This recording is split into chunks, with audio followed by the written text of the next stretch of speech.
We're now live. Okay. Thank you, everybody. Good evening and welcome to this virtual overview and scrutiny committee meeting. It's being conducted with members and officers at various locations, communicating via audio, video, online. There is also an opportunity for the public and press to listen and view proceedings. Before the meeting starts, I would like to invite the committee member and scrutiny manager to explain how proceedings will work and to confirm that members and officers are in attendance. Hilary, thank you. Thank you, Chair. So when I call your name, would you please indicate by speaking that you can hear and be heard? Councillor Kate Aspinwall. Here. Val Bryant.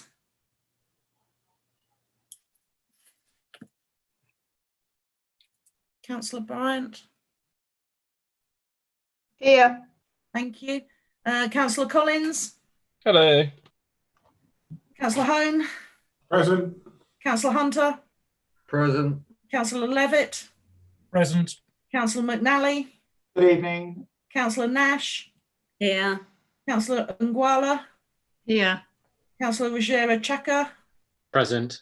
Councillor Strong. Present. Councillor Tyson. Yes, I'm here.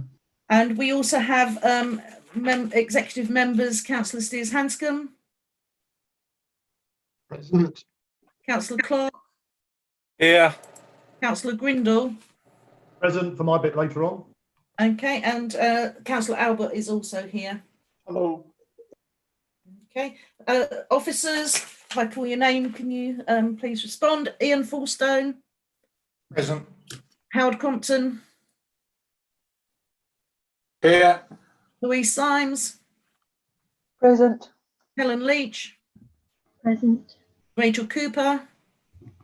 Present. David Martins-Hesp. Present. Joe Duffersey. Present. I haven't missed anyone, have I? Of course, Anna, but she's just observing, just so you know, she's not intending to speak. So the meeting is being streamed live on the Council's YouTube channel and also recorded via Zoom. If live streaming fails, the meeting will adjourn. If the live stream cannot be restored within a reasonable period, then the remaining business will be considered at a later date. Please stay in view of the camera at all times.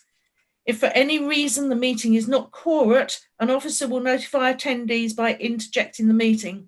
The meeting will adjourn immediately. Once the meeting is quorate, the meeting will resume. If connection cannot be restored within a reasonable period, then the remaining business will be considered at a later date. If a remote member loses connection, the chair may adjourn the meeting for a short period to enable connection to be re-established. If the chair does not adjourn the meeting, the member will be deemed to have left the meeting at the point of failure and be deemed to have returned at the point of re-establishment. Only members present for the entirety of the debate and consideration of an item are entitled to vote. Please ensure that your mobile phone and other noise-emitting devices are muted. And please activate the mute button on your tablet or computer when you're not speaking. Please be mindful that others can see you. If members wish to speak, as you know, you use the blue raise hand button. And if a vote is called, then you'll use the green tick for yes, red cross for no, and blue raise hand for abstain. Are there any questions before we start? In that case, I'll hand over to Councillor David Levitt, the chair of the committee. Thank you, Hilary. First item on the agenda is apologies for absence, but as we have a full house tonight, then no apologies. Thank you, everybody, for attending. Notification of any other business. Item 2, I have none. Item 3, Chair's announcements. In accordance with the Council policy, this meeting is being audio recorded as well as filmed. The audio recordings will be available to view on ModGov and a film recording via the NHDC YouTube channel. Members are reminded to make declarations of interest before an item. The detailed reminder about this and speaking rights is set out under the Chair's announcements on the written agenda.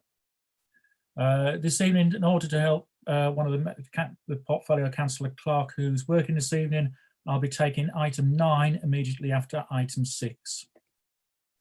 Item 4, public participation, we have none. Item 5, urgent or general exception items, we have none. Item 6, called in items, we have none.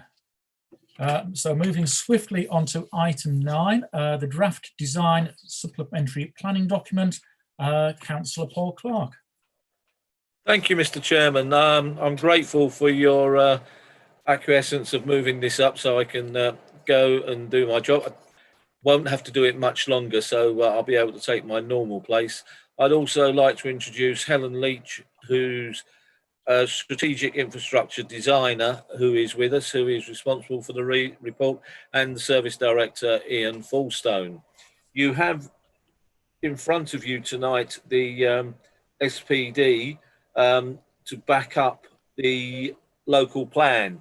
There was a new addendum added to the agenda, I believe, yesterday, which I hope people have seen and read. You're being asked to comment upon this so that it can go out to public consultation and take it forward. So any comments, additions, helpful suggestions, gratefully welcomed. Helen, is there anything you want to add? I can't see her on this. Oh, there you are. Hello. No, I think, yes, as you said, the draft SPD supports the local plan and gives some more details on the design policies within the local plan. And it's an update of the current design SPD. And as you've said, we're wanting to go out to consult on the draft design SPD. So looking for the comments now.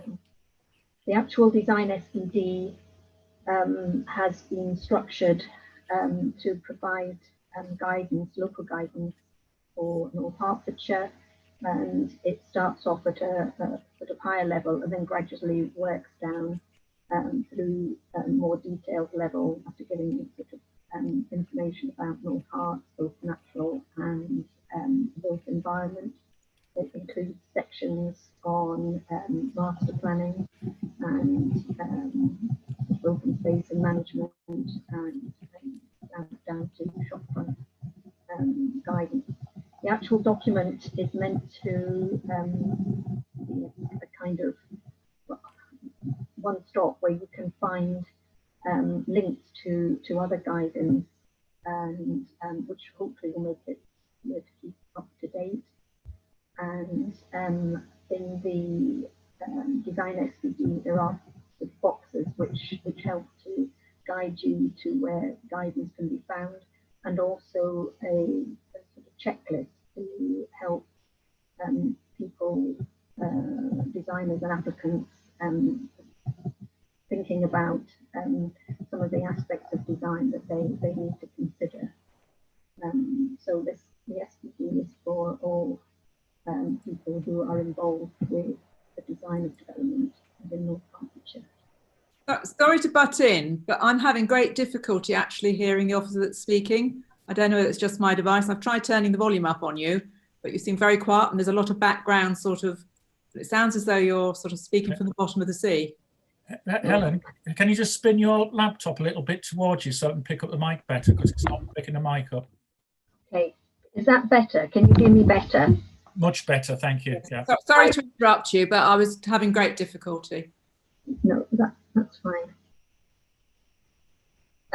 I think I've probably come to the end of what I was saying in terms of the design SPD going out to consultation and the format of it, and the fact that it's there to provide guidance, but to be also to include links to other guidance and details and helpful documents, and also having a sort of checklist in each section as a sort of what people should be thinking about and have they considered different aspects of design, which is to try and ensure that future development in North Hertfordshire is of a high standard, high quality, and it benefits residents and users of development. Thank you, Helen. Paul, any more to add after that, or are we happy with that? Okay. No, happy to take any comments or questions. Okay, first one, Sam. Yeah, thank you, Chair. I will start with a slight apology on this one to the officers and the portfolio holder, because frankly, due to my involvement with another area that involves detailed technical subjects and detailed design regulations and documents, I didn't have enough, well, I didn't get round to supplying what I was asked for by the portfolio holder on this one, but I'm now using this opportunity to suggest it.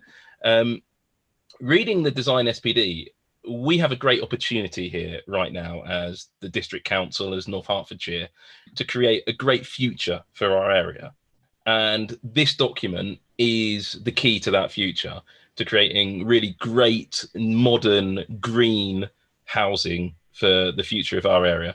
And I think we shouldn't be too vague on what this document states. And I feel in some ways, and I'm not sure it's a lack of experience perhaps on my part, I feel that the document isn't perhaps as prescriptive as it perhaps should be.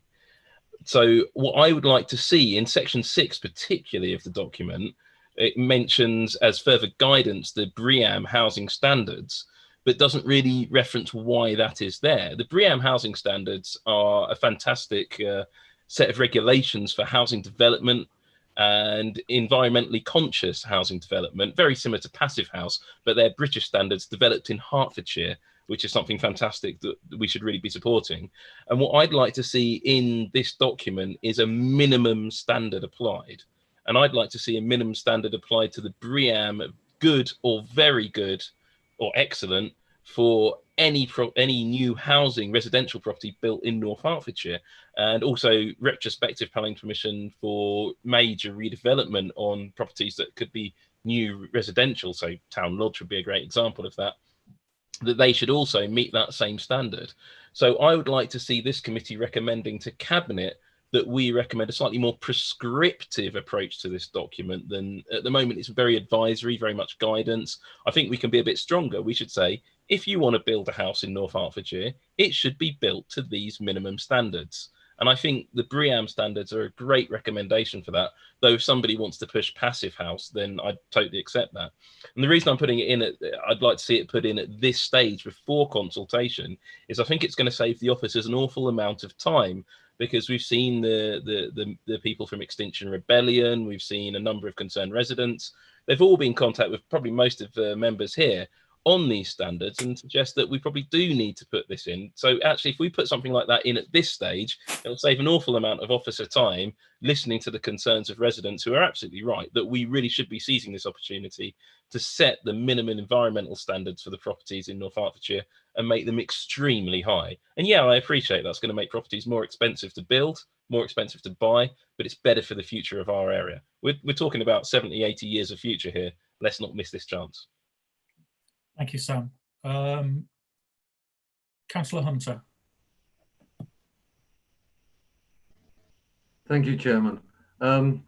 It's jumping a little bit ahead on some of the questions that I had, but seeing that's been brought up, I picked up on 6.6 as well, and the fact that if you note through all the SPD draft that further guidance is given in huge sections and referring to different papers and government remits. But on that particular section, the only thing we have is the BRE, which is the Building Research Establishment.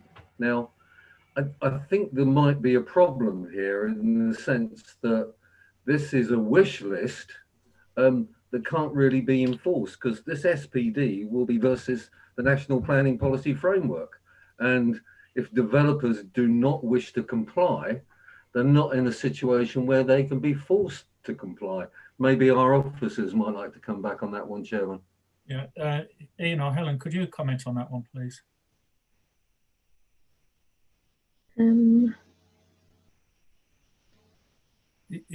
Are those standards enforceable? If we put initially, sorry, Ian will probably correct me when I get it wrong. Initially, the SPD is advisory, as Tony quite rightly says, but I think going forward, it's the direction of travel, because we can then enforce it further down the road if we do it. It's, as Helen said in the initial thing, this is a direction of travel. Our last SPD was 2011.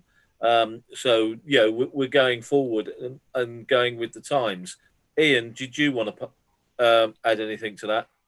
Yeah, thank you, Councillor Clark. I think members may remember from full council back in February, we actually put a revenue bid in to do a single policy review upon adoption of the plan.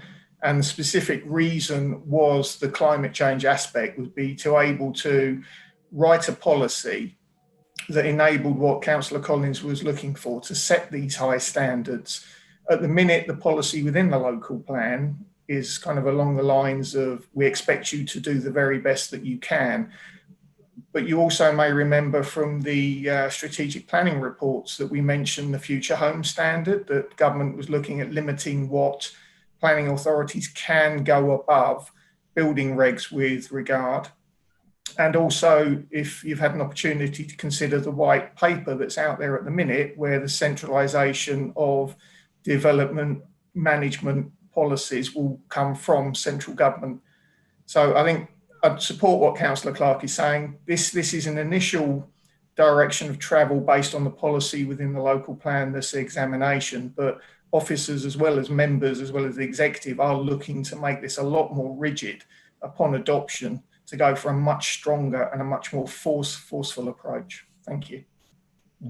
Thank you, Ian. And I can sort of fill in a little bit on that, because having a bit of past experience with the local plan, it is a live thing and it does grow as you go on.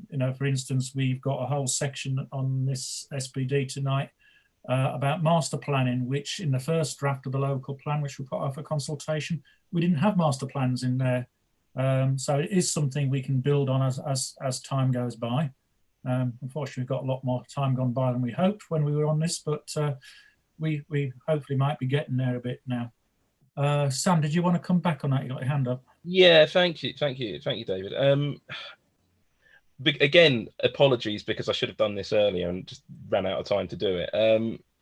Is there a way we can amend the wording in this draft document to say something along the lines of, this is section 6, along the lines of, because we have, I'm just trying to think of the words in my head. So in our, if you put a planning application for a house, so if I wanted to build Sam's nuclear powered house in Holwell, for example, which would obviously get rejected, if it was approved, there would be a whole set of conditions that we'd put on a planning approval. One of those conditions would be 2 electric car charging points, which is great. But could we put in as a guidance point that we would expect that a house would be built to BREEAM good, very good, or excellent, or alternatively passive house standards? Is that something we could do? We did have something along those lines, Sam, in one of the drafts of the local plan itself, when I think Ian might remember this, when we said it had to be new home sustainable standards 6 or something above. And I think we had to take it out for some reason, because it was, I can't remember why, but I'm sure we had it in and we had to take it out. Was that right? My recollection, Ian?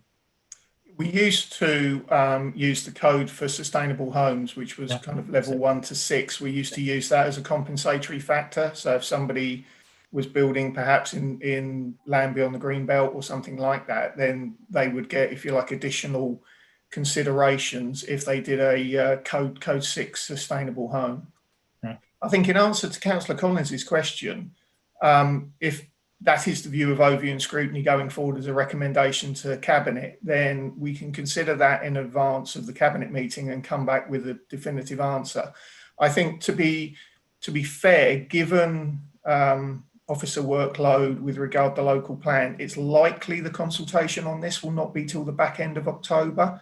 So it could be that Cabinet then gives us another direction to consider it further, perhaps delegated to Councillor Clark in consultation with myself or something like that. So I think this is a good opportunity and exactly the right opportunity for overview and scrutiny to kind of push that boundary. sitting here tonight, I can't give you a definitive yes or no, but I'm happy to take it away. Yeah, and I see Councillor Clark give me a thumbs up on that. So I think, yeah, we'll add that one as a recommendation that we do look at adding that extra bit in, you know, before we go into cabinet, and possibly consider it in a late stage, but see where we go with it before it goes to cabinet. Okay, thank you for that bit. No other hands up. So I've got a couple of bits I'd like to pick up on. Page 54 of the agenda, page 24 of the SPD. 5.1.3. Again, it's on the design side of it. North Hertfordshire District Council procure the service of Design South East to provide independent advice within the district.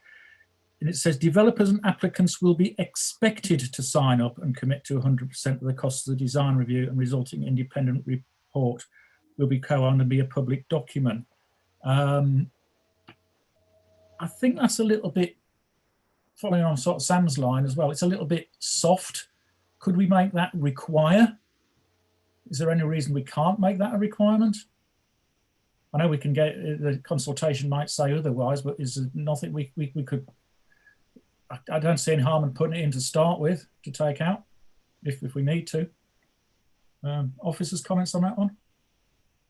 If I may, yeah, I think the reason we put the word should in there was to enable that if officers believed that the application should go for a design review, it was to give them the ability to take it without requiring payment from the developer. So the developer may not wish to take it for review, but the officers may do before presenting it to the planning committee. So that was the reason around the should. We will always, whenever possible, secure payment from the developer as opposed to the public purse.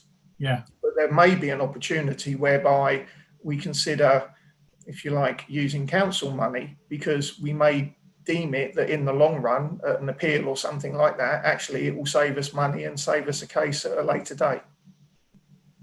Okay. But if we put required in the first place, it could always play the hardship thing rather than expected is a little bit, to me, a little bit soft. You might do it if you feel like it, but as we put required, and then they can plead hardship afterwards.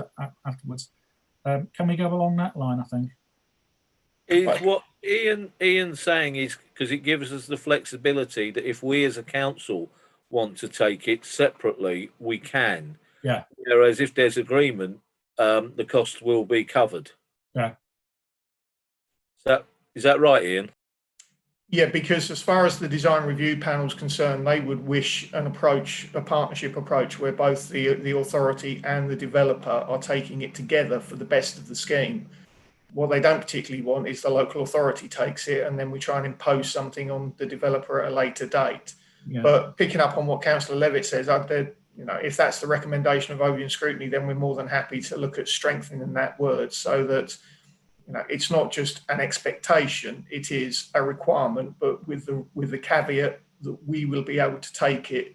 Just because you're not going to give us the money doesn't mean that we won't take it if we consider there to be a reasonable case. Okay, thank you, Ian. Thank you. The other thing I wanted to pick up on falls in two places really. One is the last chapter we have on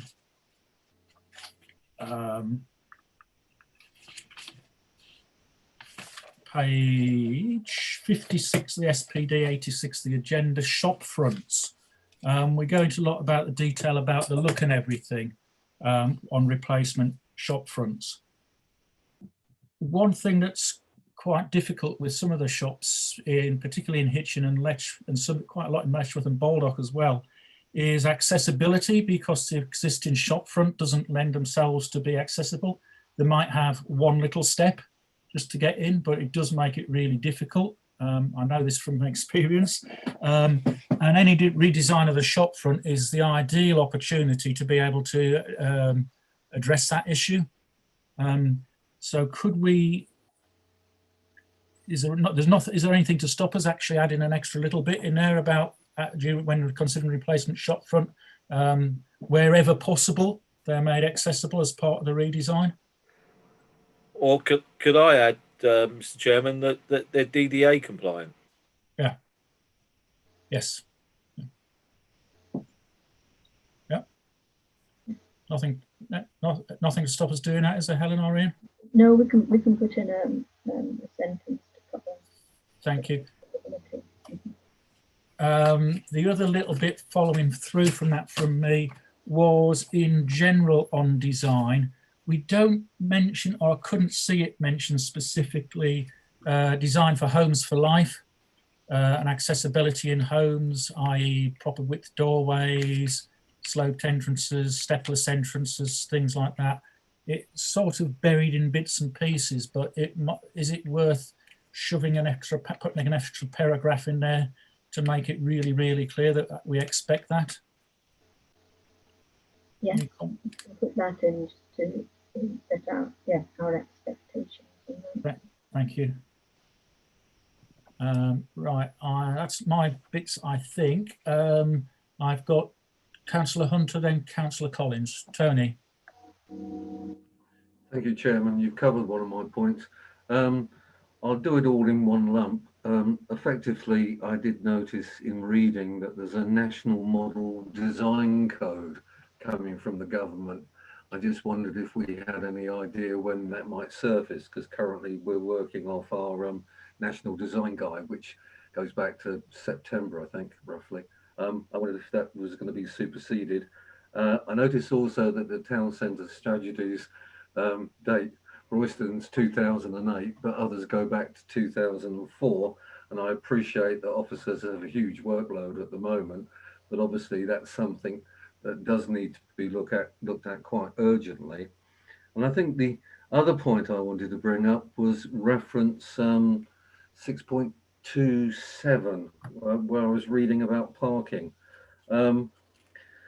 NHDC parking strategy, etc., and vehicle parking, etc. It does highlight one thing that's mirroring something the government insisted upon, that when you move into town centres and actually do apartments, there's a lot of residential apartments that are being built without any parking whatsoever. I just wondered if we could squeeze some sort of informative in, because what we're finding these days is a lot of people that take these apartments actually don't work within the town that they're living. The idea that came from the government originally, I feel, was sort of supporting people that lived close to the town centres and actually did their shopping and didn't have a need for a car. Well, I think that's changing radically. And I'm sure it must affect Hitchin, Baldock, Letchworth and everywhere else, that these apartments are now being taken up by commuters that are actually leaving the town to go and work. 9 times out of 10, they're not actually using public transport. Yeah, Thank you, Chairman. Sam. Yeah, I mean, I think for the first time ever, I completely agree with Tony Hunter, which is surprising. But I think from my point of view, it's probably down to my lack of experience as a councillor. I'm only in year 3 now. What I think would be helpful perhaps for us as a committee to recommend to Cabinet, because a lot of us are suggesting similar things. And for me, there's a big question here. Are we creating guidance to developers or a specific set of technical regulations?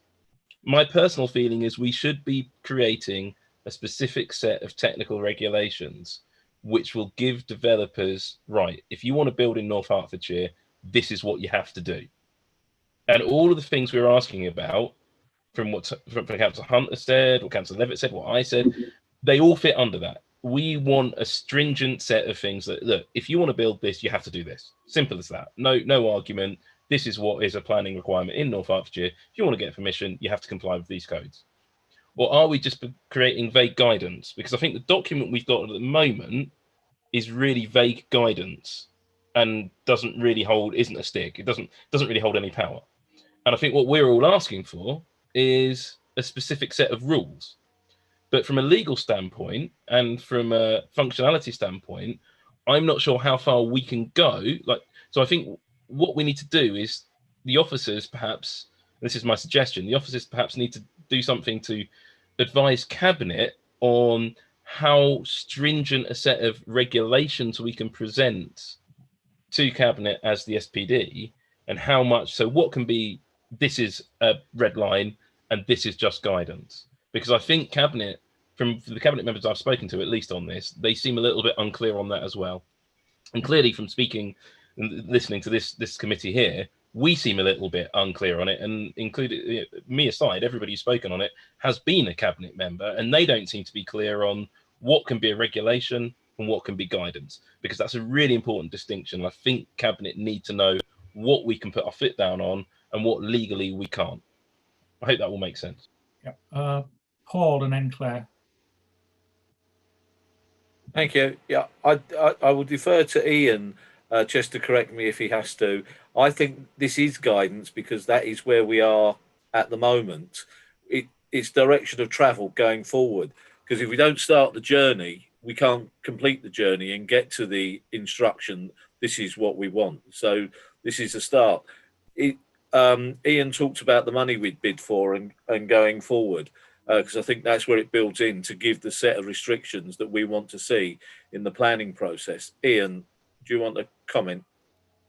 I think Councillor Collins makes a good point for Cabinet. It's something that we will clarify when we take it to Cabinet, because as Councillor Hunter may remember from his experience on the planning committee, the lack of parking has been cited as a reason for refusing flat developments in town centres previously, only to be overturned at appeal by the inspectorate.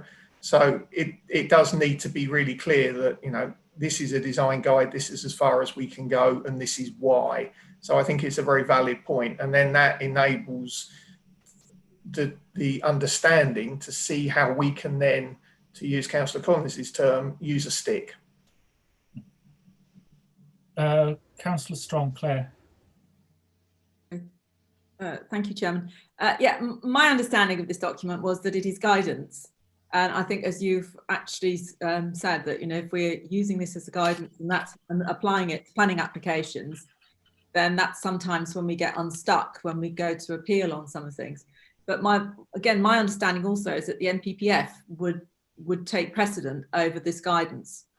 And I find I'm just kind of struggling on my own head is to know how it could be that we can actually have something that is a lot stronger, if you like, and I'll use the words carefully, to restrain some of the developers that want to develop in our district. Because obviously their ambitions sometimes are not exactly what certainly some of the communities I represent want to see. And it's finding a way that we, if you like, we as councillors can get our own way in preserving and seeing new additions to settlements that are in keeping, that we would like them to be from sort of the North Herts District Council and our Planning and Control Committee, and not by a developer who's come in and wanting to do it their way. Tanya, did you want to come back on it, or you still got your hand up from last time? No, I did put my hand up again, Chairman. Thank you. A couple of things.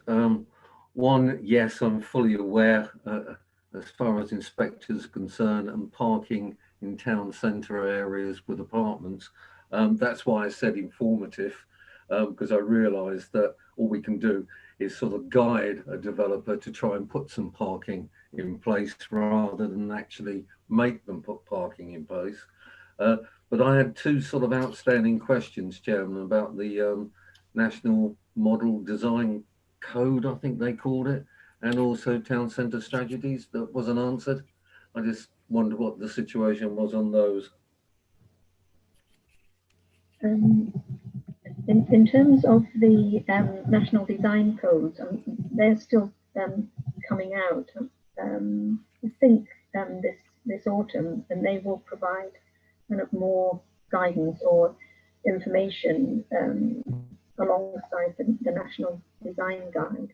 But what the government is seeking is that local authorities provide guidance for their own district. So we have more. We are providing the local guidance, and the government is providing the national guidance and design codes.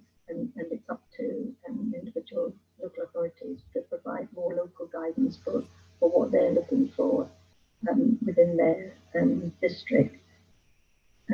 In terms of town centre strategies, I don't know if Louise is able to say any more about where we are. May I answer that question, Chair? Yeah. Again, at Council in February, 3 years worth of funding was awarded for the town centre reviews, which commences in the next financial year.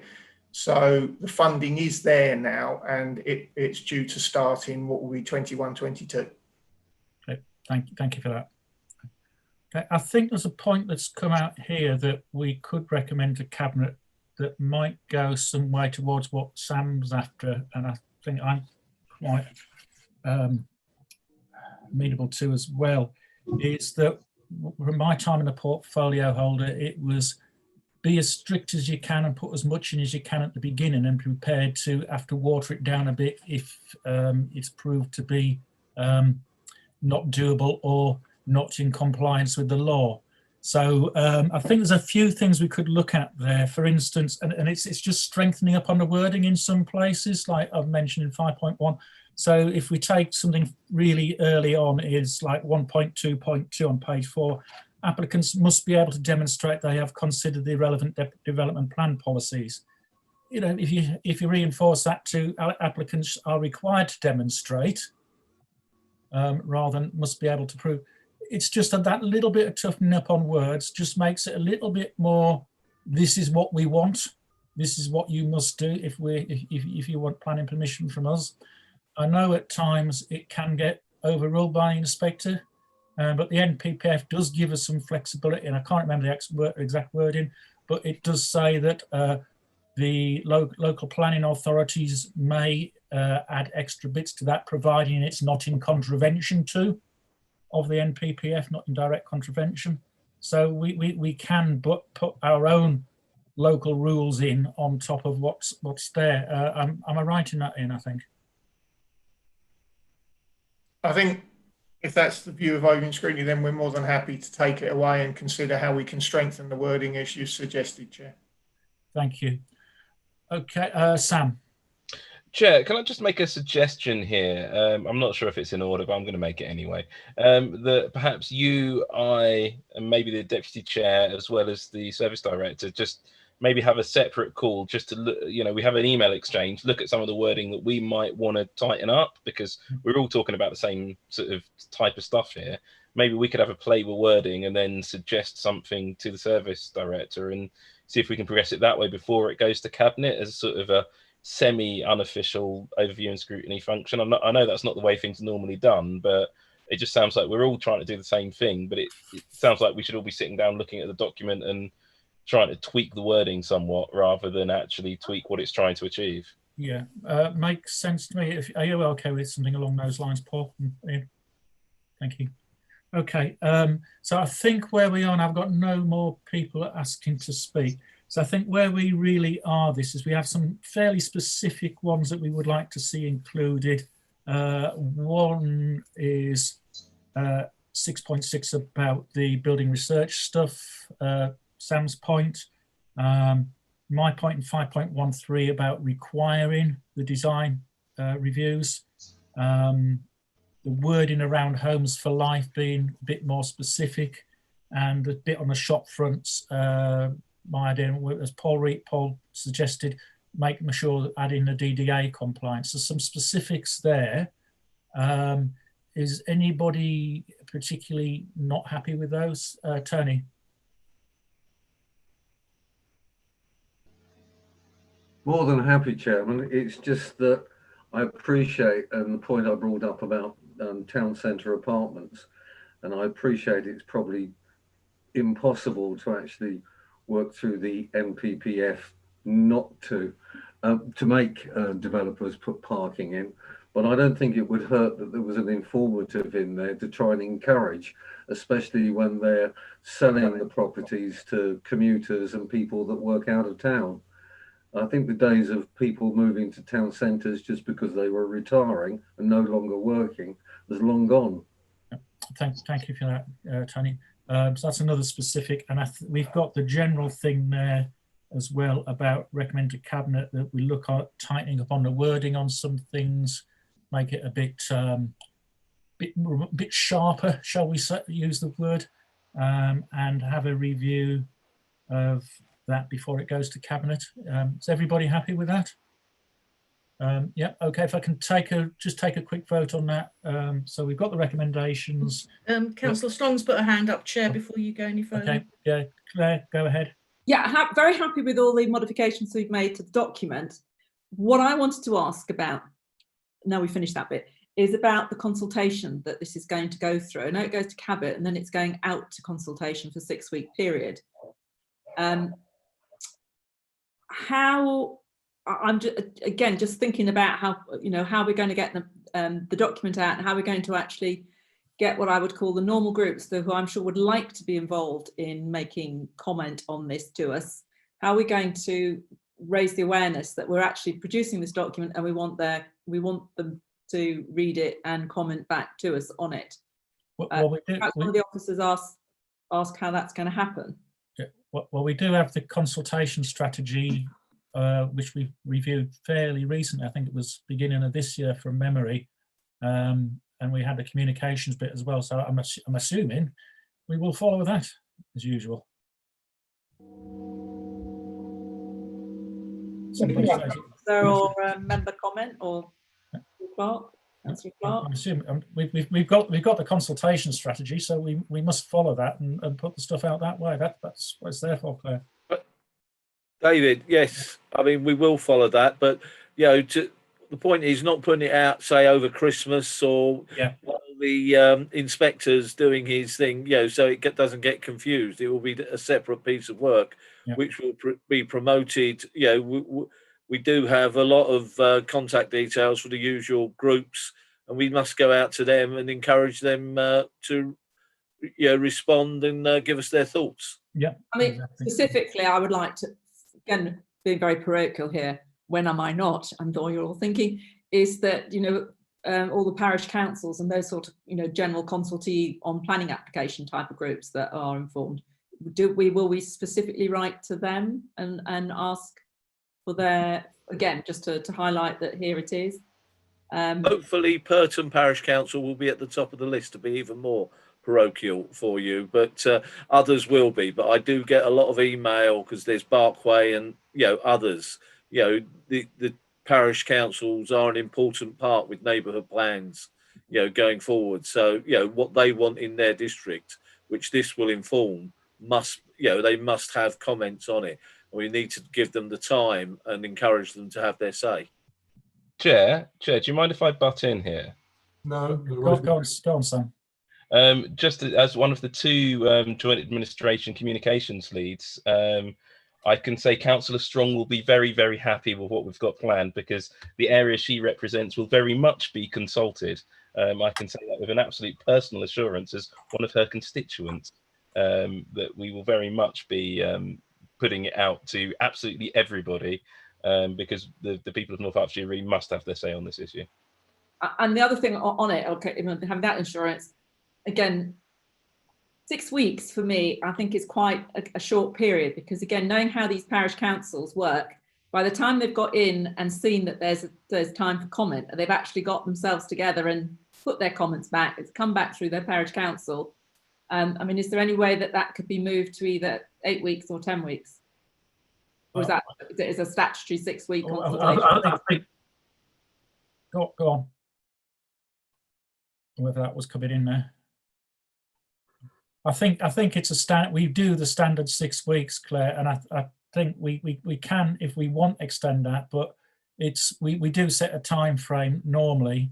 We do normally set it. It tends to run to a bit longer than that anyway. I don't think we've ever been really hard and fast and we stop on the dead date because we always give notice that the consultation is coming out before the consultation actually starts and then a set period. So it tends to run to about 8 to 10 weeks that people are aware of the consultation anyway. It's 6 weeks to give your answers in, but We normally have a lot longer than that. I think one of the things that the previous administration often got wrong was that their consultation period sometimes seemed to be quite critical of being too short. You know, people didn't feel they had enough time within the consultation to get their views back. So I just think learning from what we perhaps could improve upon in this new listening council that we're on is that maybe if we already lengthen it now, given the reassurance that we're going to avoid the usual end of the year and Christmas period, but actually just say, although it's statutory, you look at a 6 week, we're actually going to make it either 8 week or 10 week. I mean, it's just to cabinet to actually decide that for us. Okay, yeah. So we'll just put that in as one of the recommendations to cabinet. The cabinet looks at the consultation period to consider and considers the period I wish to. Is that okay with you, Paul? Yeah, thank you. Okay, Hilary, did you get most of those recommendations there? Yes, I got the detailed. I also got that last point about extending the consultation. The only bit I'm just want to clarify is who is going to meet and when, because cabinet is only a week away. Okay. When you said about the chair and the vice chair and some other people, and I sort of lost it then. Sorry. Paul, that's really going to be up to you, isn't it? Is to be able to sort something out, because you're the key one to that one. You want to do it.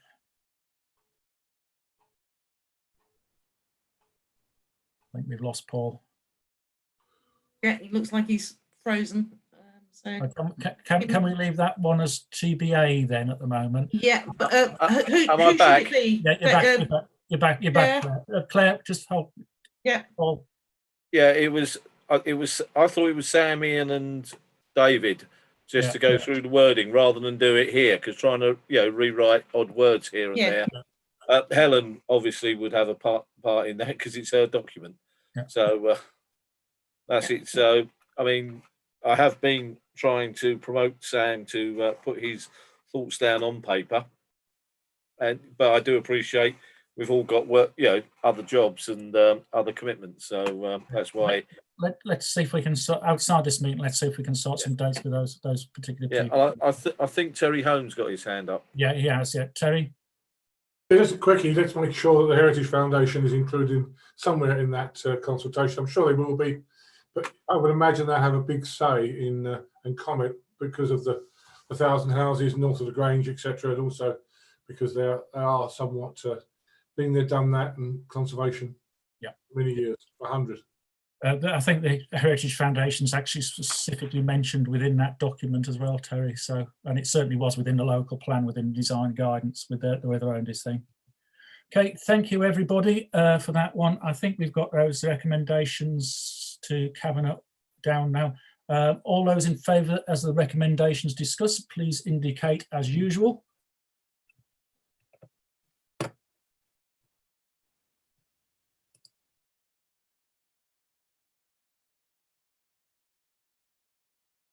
I think that's as far as I can see. It's definitely carried.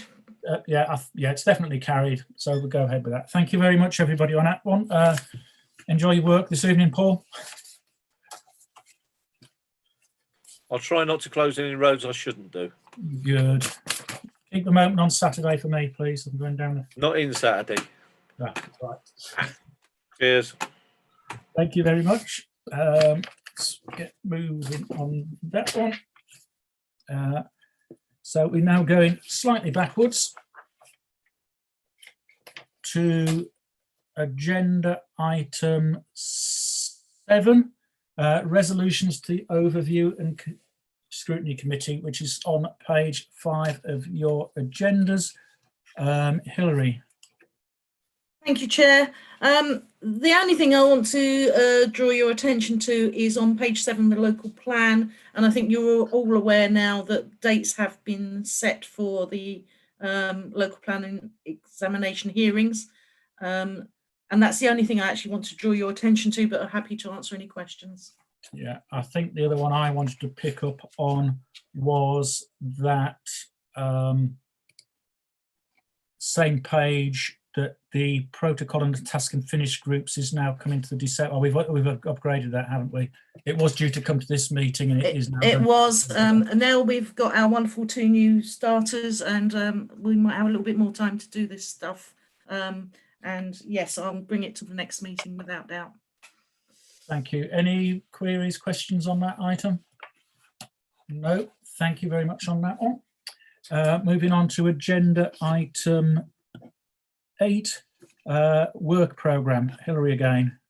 Again, there's not much to say on this. The work programme is attached to Appendix A.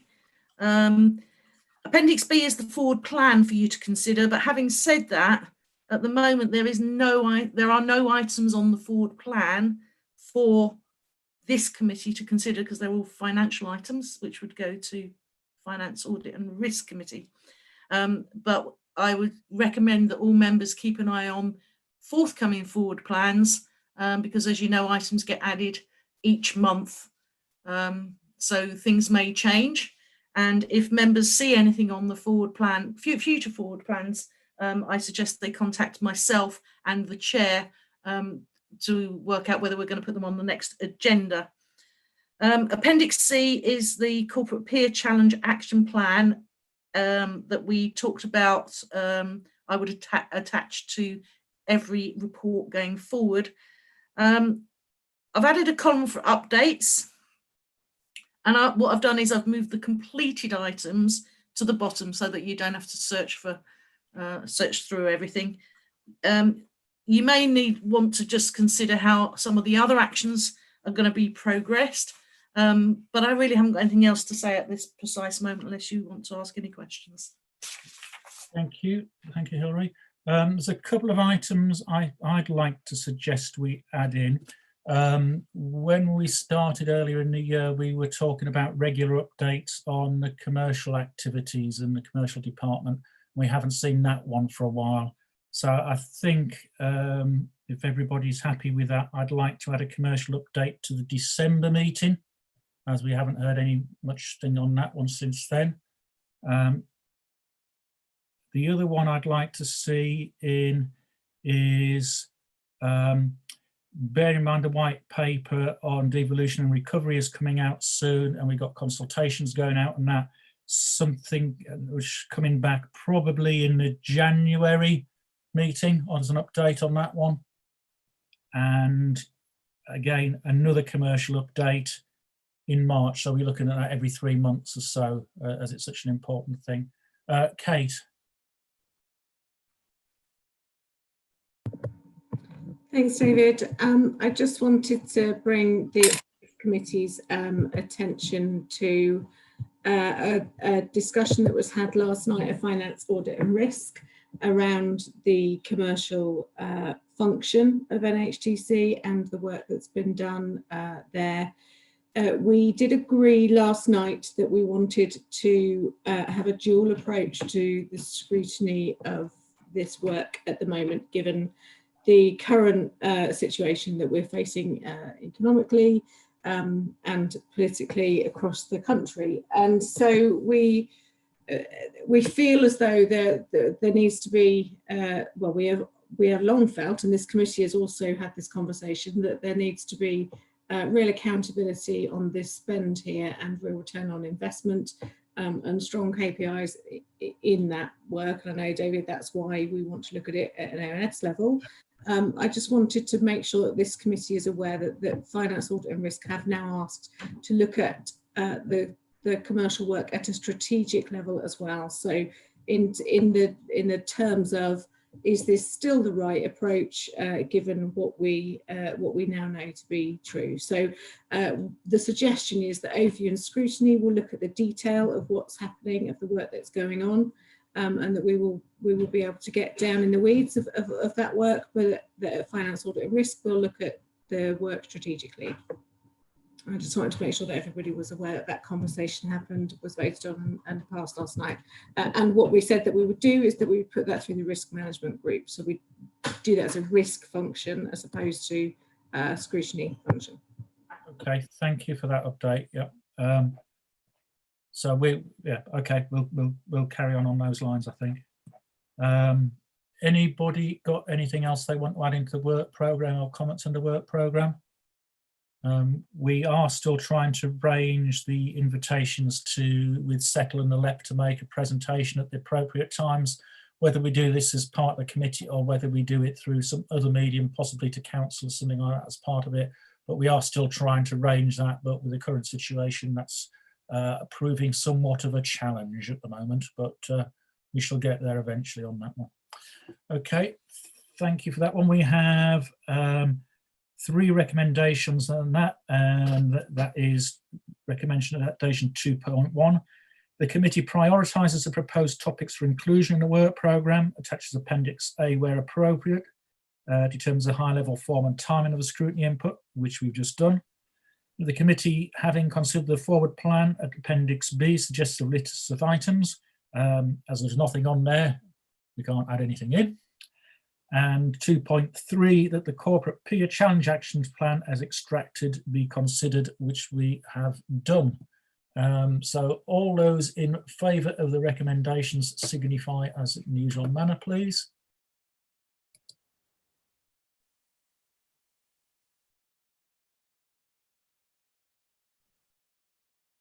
That's carried, Chair. That's carried. Thank you very much. Moving on to item 9, we have done. Item 10 is Q1 2020-21 performance against performance indicators, and I've got Rachel Cooper and Councillor Martin Steers Hanscom. Martin, do you want to run it, or would you idea deferring to Rachel? This is something Rachel's going to be introducing. Obviously, I can answer any questions when that comes to that. Thank you very much for that. Okay, thank you, Chair. This is the Q1 PI data. The targets were set during the target setting in January this year by executive members and service directors. Page 91 shows the status summary on the PIs as at this quarter. As you can see, there are 6 red PIs, not surprisingly due to the impact on performance of the COVID-19. Page 92, the line 1, we have a new PI there being monitored for electricity and gas consumption. So we have a target set against that, and as you can see, we're doing very well. However, with the caveat that the DCO has not been occupied for most of the period. It's been in partial use and the air conditioning has been switched off. So we would expect that that performance may not continue as high as that. Line 2, we've got the sales invoices due for payment. This is a red indicator. As you can see, we've just got the 43% as opposed to the target of 97%. So recovery processes on sales ledger were relaxed in order to help support customers during the COVID lockdowns. We granted payment holidays and also extended instalments. So it's meant that debt that otherwise would have been paid by now has not been collected. However, the debt is being closely monitored by SMT, senior management team, and also the corporate debt management group to make sure we can collect that as soon as possible. Just as a verbal update, the collection rate for July is already up to 66.49%, so showing an improvement there. Page 93, again, percentage of NNDR collected in year. A lot of businesses opted to take up the deferring of their instalments, so they're being paid from July to March instead of the normal April to March. So hopefully if those are all paid, it will help us to get back on course, but there are some indications that some businesses continue to struggle, and the August rates still show the NNDR as a red indicator there. Page 94, the sickness levels remain within target, and we're showing as being in the second quartile for short-term sickness on the LG informed benchmarking, and we're in the first quartile for the long-term sickness. Page 97, another red indicator here, the percentage of environmental health inspections completed. They're actually showing a 0 because the businesses weren't open to inspect, therefore they haven't happened. But I had an update from the manager, and the formal food inspections haven't yet started, but we've now got permission from the Food Standards Agency to carry out partial inspections. So hopefully they should be able to start those soon.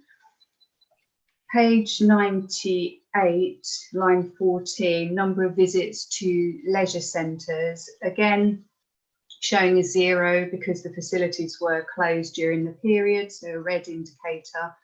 I have got a verbal update on figures for July and August attendance. So for July, we had 6,126 visitors. For August, we have 3,5,412 visitors. So the numbers are starting to rise, although obviously nowhere near what they would normally be at this time of year. Also, the number of cancelled subscriptions, I've got an update on that. So we've had 1,456 cancellations, which is about 15% of the total subscriptions there. So page 99, again, we've got the waste figures, both of those shown as red indicators. So the elevated tonnages collected during lockdown mean that particularly for the recycling figures, it's likely that we may not be able to recover back to our target by the end of the year.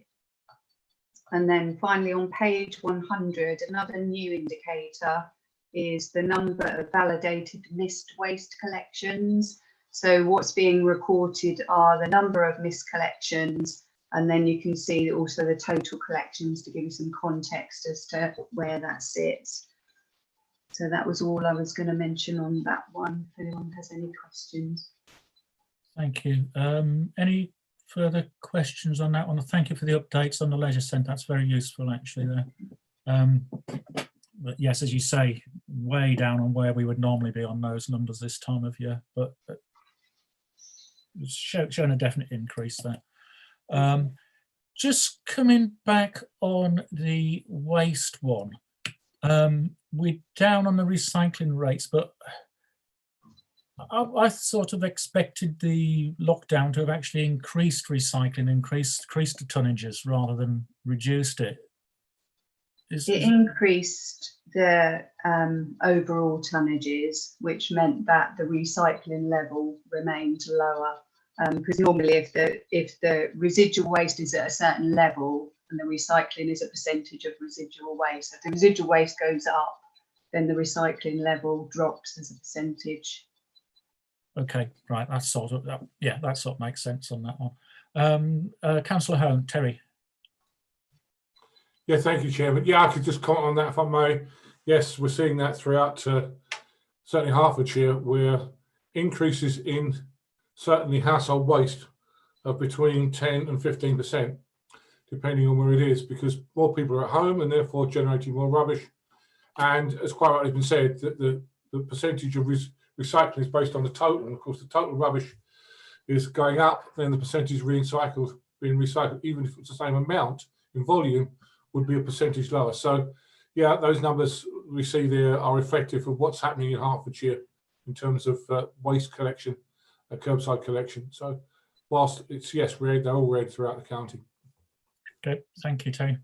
Claire. Yes, this is just me because I can't remember how it was calculated. The missed bins, and having been a missed bin the week before last, and the whole street was missed, does that count as a missed bin once because the whole street was not collected, or do you count it as every single property that had their bin missed? I believe it's each property, so as long as it's validated as a missed collection, then that goes into the figures. Because the other thing that I've found, or I think some of my neighbours found quite frustrating, is that when we went on to actually register that we got missed bins, the web page was blanked. It just said, because there had been a road closure, that our bins had been missed. So you couldn't actually even get on to be able to put the registration in. I phoned, but I think, you know, that again would reduce the number of opportunities there are for residents to actually report their missed bins when you get onto the page and you're barred. I can obviously take away and clarify the process for you if you want to see that again, exactly how they include what numbers in, those figures. Yeah, that would be helpful. Sam. Councillor Strong raises a really good point right there. We've talked about this a little bit in the past about how missed bins might be reported, and again, I'm sort of, as I was last night, skipping around avoiding part 2 stuff. If that is the case, that Councillor Strong and those residents in that part of the district could not report missed bins, how then would the missed bins be accounted for in terms of the performance summary from the contractor? We've had similar issues where I live, where there's a road that's frequently blocked at school pickup and drop-off time, and if the bin lorry turns up at that point, they can't pick up 2 or 3 streets in St Hippolytes as well. And I know St Hitchin has similar problems in certain streets as well, as Hitchin Councillors report. Councillor Albert's listening, I think one of his streets has that problem on a regular basis. So if that's the case and you can't report it, then that is something we really should be looking at in this committee. It really picks up on stuff we looked at in the previous civic year, and if you can't report it, I've got a real concern about that. And I'd probably like to hear from the portfolio holder from it, and I know she's not here, but that would be something I'd really be keen to hear about in future.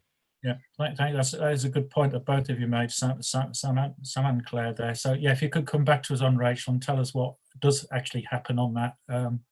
Yeah, I can send that round. Circulate via email, to us, please. Terry.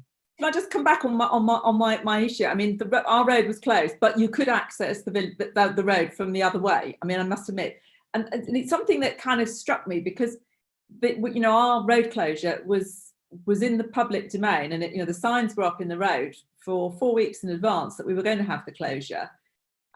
So I think we all assumed, because all the van drivers and the postmen and everybody were just sort of going around and coming in the other way, that the bin lorry would have done the same, but obviously they didn't. But having put a message up that we couldn't log our bins, that we had a road closure, there was nothing there that actually said, oh, it'll come, expect it in 2 days, which would have been helpful. I mean, the only reason a lot of it was communicated around is because we've got an active Facebook page, and that's where the information was, and that's where I was putting information out when I logged it, so that other residents knew that I'd logged it, and that when we were expecting to get our collection, to stop everybody else bombarding Yabassa and having to listen to that ghastly can music.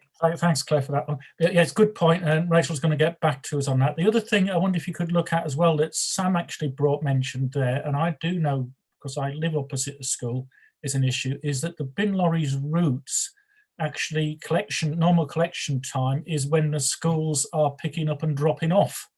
And it doesn't seem to be the best management of a pickup in a narrow road when you've got a school with hundreds of parents picking up and dropping off, to actually schedule your route to do that road at the time the school's picking up and dropping off. So I wonder if you could just have a little bit of clarification on that as well, please, Rachel. On the process behind how they determined the route optimization, because obviously they went through that process recently, didn't they? So that's they should have. Okay. Yeah, just make sure they took. Chair, point of clarification. This committee has been asking for the last 2 years at least for the routes to be given to this committee, and to date we still have not seen those routes. Yeah. It was discussed last night at Finance, Audit and Risk, and we still haven't seen those routes. So when the route optimization is said to be complete and we're having these problems still, clearly that's not the case. Okay. Can I come in? Yep. Kate, and Terry. Yeah, just to comment on what was discussed at Finance, Audit and Risk last night, because I think this is really crucial. We did resolve to recommend to Cabinet yesterday that the route optimization is removed from our risk management matrix, because it is sitting with overview and scrutiny, and we have requested that route optimization work to be done and to be available for us to scrutinise. So it's really imperative that it is coming here, because we've not just dropped it off. It is, and Rachel, looking at it in another way. What Rachel just said, that route optimization has just been reviewed, has it? The introduction of the route optimization, that it was proposed as a deleted risk because it had been completed, and I know that finance, audit and risk required more information around that before they were happy to accept that as a deleted risk. I know that they are working on putting, for example, the route round maps onto the intranet or internet, so they're available for scrutiny, but I'm not sure what timescales there are around that. Again, I can take that away and get some. Yeah, if you could please, because I think we'd really like to see that back at the next meeting if that work is now complete, please. Okay. Just for clarity, Chair, it is sitting on a, right? The waste stuff. Yeah. Okay, Terry. Yeah, okay, now we've finished. Yeah, I'll take that one first. The round optimisation. Yes, all the districts and boroughs did that. Only back end of last year, they went through to try and optimise the routes, particularly when they were changing some of the plans they had, and also planning changing their collection. Watford being a good example, which has just changed to alternate weekly for recyclables. So yes, they were done last year. I think you're fine for us and all others as well. So that's one thing. When it comes to Miss Binns, all of Lordship last Wednesday did not have their paper collected. And I think it was a vehicle issue, and that's the problem. Is that if a vehicle breaks down, then the whole thing comes to a grinding halt. However, they did come back for 2 consecutive days to see who left their blue bins out, and did pick up if anyone left their bin out. I didn't, because mine was not that full, but people left them out. They did come back 2 or 3 days, even to the weekend. On Saturday, they came around again to have a look and see if anybody left their blue bins out, and they would get rid of them. They picked them up.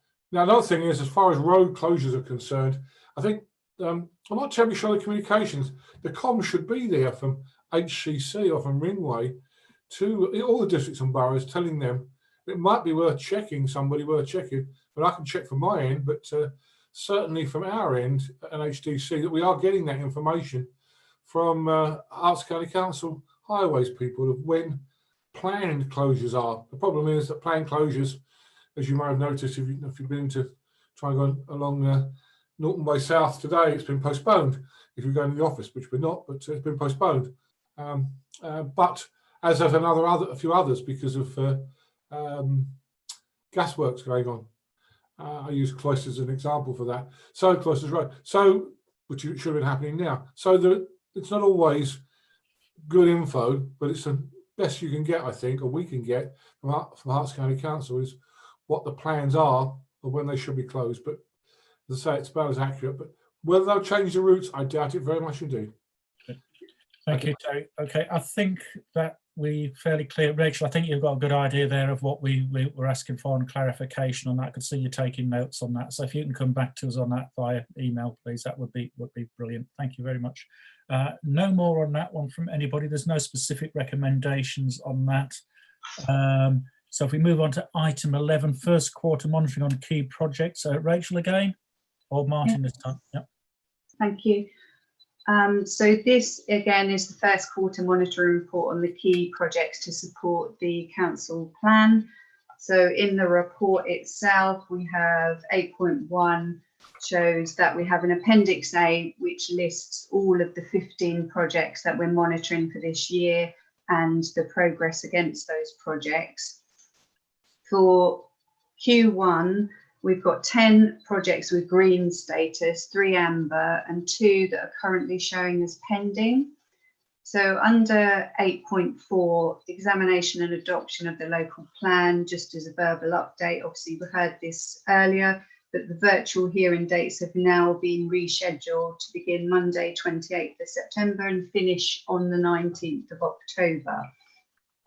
8.5, development of the crematorium. Again, we were waiting for the planning inspectorate to give us a date there. We've now been offered virtual hearing date proposed for the 27th of October. So hopefully we should be able to proceed after that.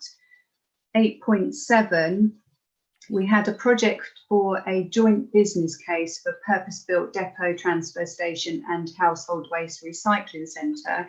This has been moved to pending in the report because the project is now delayed for at least 12 months.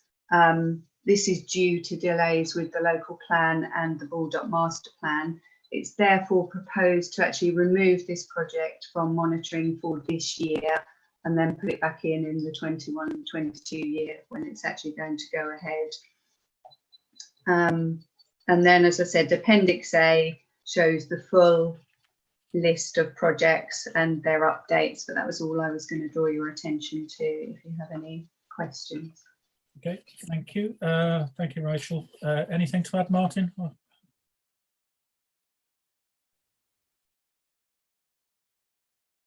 That's pretty clear, so nothing to add.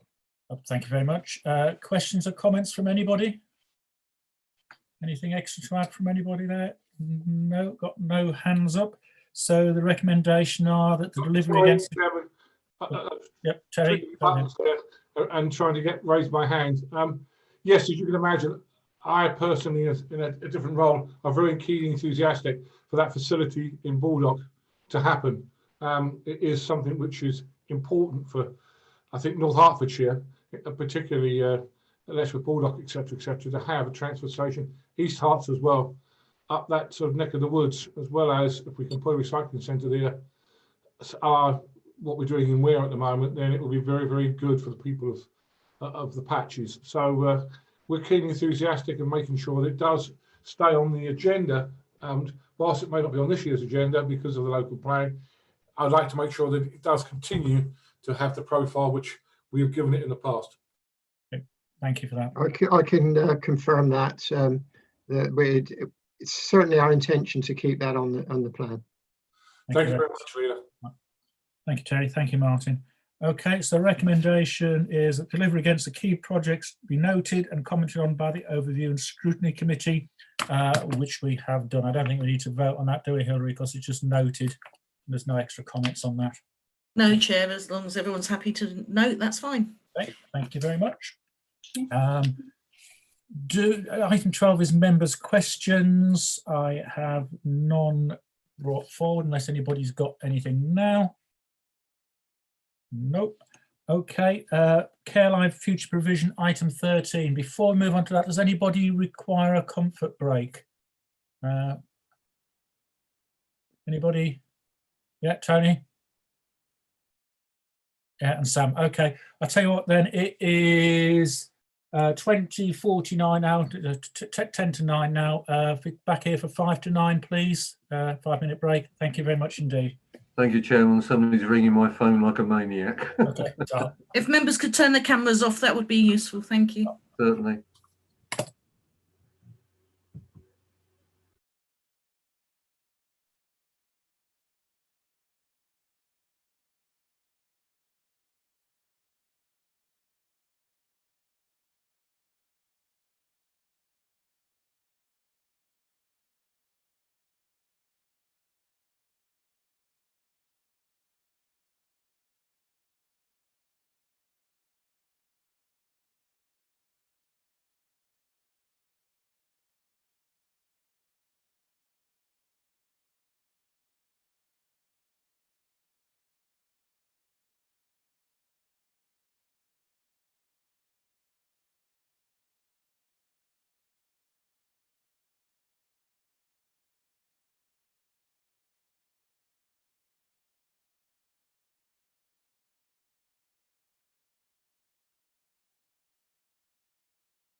Chair, I know this can be heard by the public. Just to say, after the part 2, if we come back into part 1, just to close the meeting so that the public are aware the meeting has actually closed and we're not just still sitting in part 2.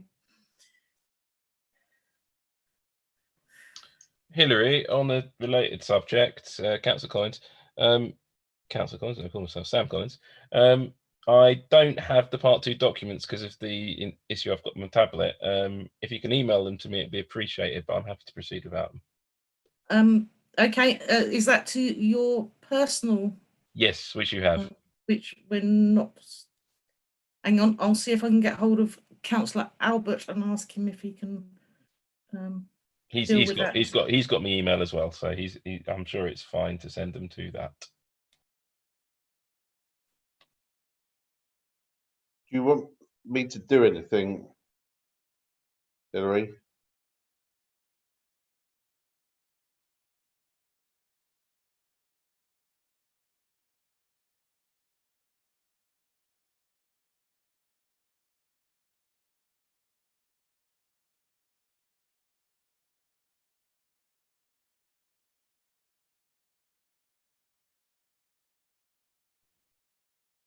Don't know if you heard that, Councillor. If you could forward that to Sam, I would be really grateful. Thank you.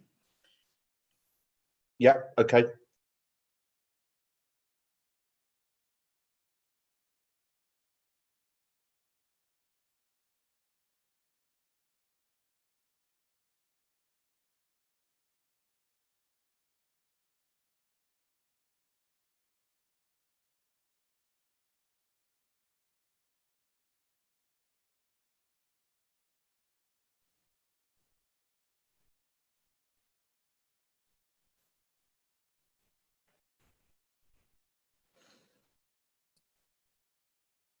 Chair, I don't know if you want to call people to order. It's I think we will. Let's recommence.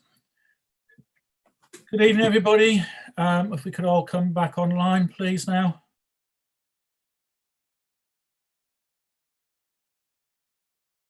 Just give people a moment to get back on. Hilary, could you just do a really quick check to make sure everybody's back? Certainly, Chair. I'm just going to say surnames. I know it's not polite, but I'm just going to whisk through the surnames. I hope you don't mind. Councillor Aspinall. Yeah. Bryant. Here. Collins. Bone. Hunter. Present. Levitt. Yeah. McNally. Yeah. Nash. Yeah. Ngwala. Yeah. Mujia Chaka. Present. Strong. Present. Tyson. Yes. Piers Hanscom. Yes. Thank you. Grindle. Yes. Thank you. Albert. Yep. Okay, and officers, Ian Fullstone. Or have you gone? No, I think he might have gone. I wouldn't have blamed him, to be honest. Howard Crompton. Yeah. Louise will have gone. Helen will have gone. Rachel will have gone. David Martins Hesp. Present. And Joe Duffsey.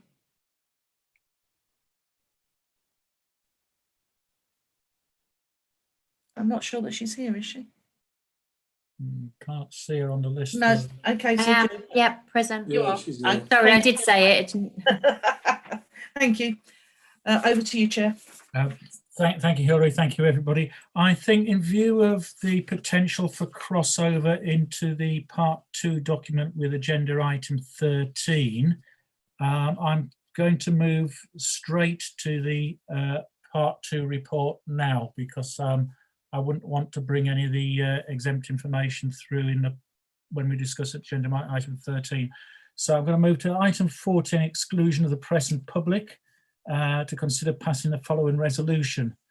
That under section 100A of the Local Government Act 1972, the press and public be excluded from the meeting on the grounds that the following report will involve the likely disclosure of exempt information as defined in paragraph 3 of part 1 of schedule 12A of the said act as amended. All those in favour, please indicate as usual.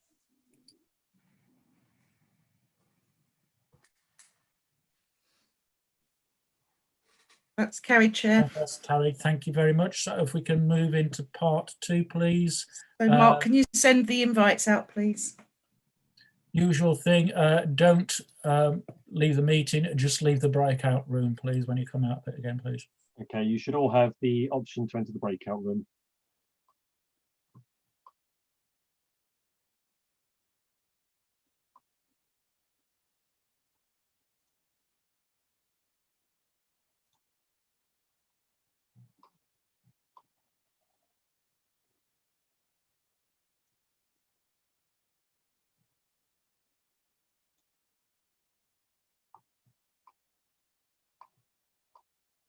For anyone not in the breakout room, if you can ensure you're muted and turn off your camera.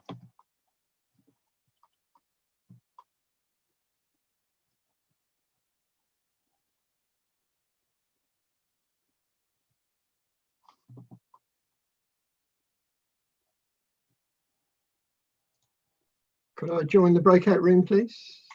I can place you in there. You wasn't on the original list, Councillor Stiers Hanscom, but if I sign you in, and then obviously they can ask you if needs be. There we go. You should be able to go.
IT, we're coming back now. If you want to close the breakout room, please.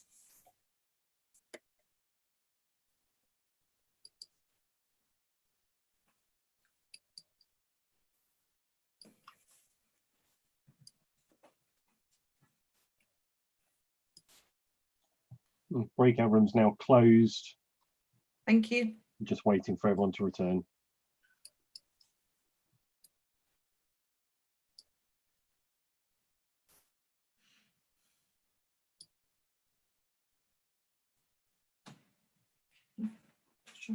Have one.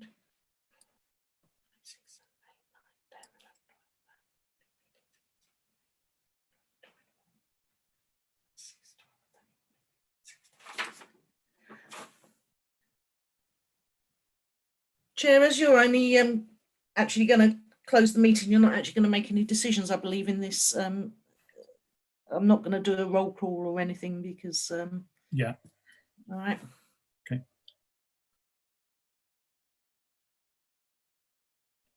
Have we got everybody back? Looks like. I think you've probably got most people back, and to be honest, you're only closing the meeting. Yeah, I think I've got enough members back to carry on with where we were. Okay, everybody, thank you for that. Just for the record, we made the recommendation during the Part 2 report to overview and scrutiny, to put it in short, that the overview and scrutiny doesn't think this report is ready for to go for delegation yet, and was asking Cabinet to look a little bit further at it, is in summary what we're trying to do. So that being said, thank you everybody very much for attending.